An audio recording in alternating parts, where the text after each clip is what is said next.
When we get the awful call for pediatric cardiac arrest, there's a lot of things that can be going through our mind, and the last thing we want to have to spend too many brain calories on are figuring out the actual med dosages and the volume with those dosages that we need to give.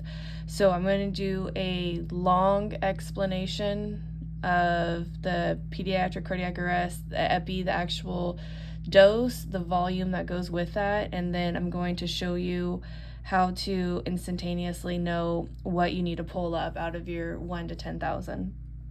So keep in mind that our pediatric cardiac arrest epi, we're always using 1 to 10,000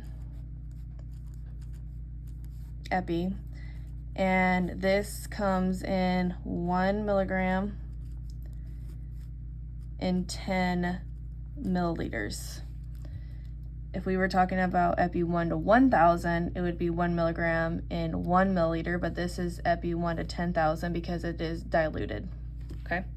So then from there, we need to know the patient, well, our actual order for pediatric cardiac arrest is 0.01 milligrams per kilogram. Okay, so we know this is what we need to give. Now we need to know what the patient's weight is. So we, let's just do whatever number. So let's say the patient is 25 kilograms. All right, so we're gonna take our 25 kilograms and we're going to multiply it by 0.01 milligrams because that's what we need to give the patient. And then this is going to give us 0.25 milligrams. So this is the actual medication itself that we need to give the patient.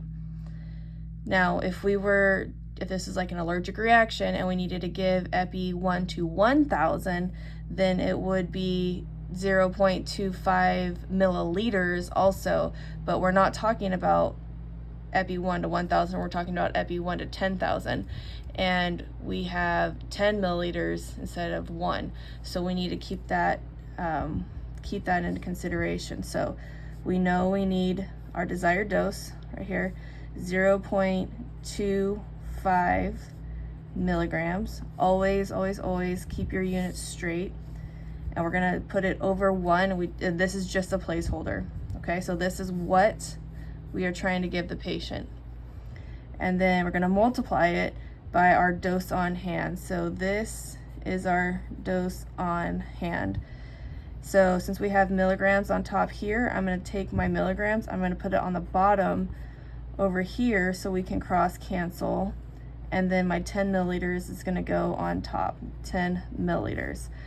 So from here, I have milligrams here, I'm going to cross that out, milligrams here, cross that out, so now I'm left with just the milliliters. So now I'm going to multiply across, and I get 2.5 milliliters. So this is what you're actually going to pull up in your syringe, is 2.5 milliliters. If you have a kid that is a little over 50 pounds, or I guess it'd be 60 pounds, and you're pulling out the 1 cc syringe and about to give just a few drops of epi, then you're doing something wrong. So you have your patient 25 kilos, you're going to administer 2.5 milliliters. So you're going to pull out 2.5 milliliters.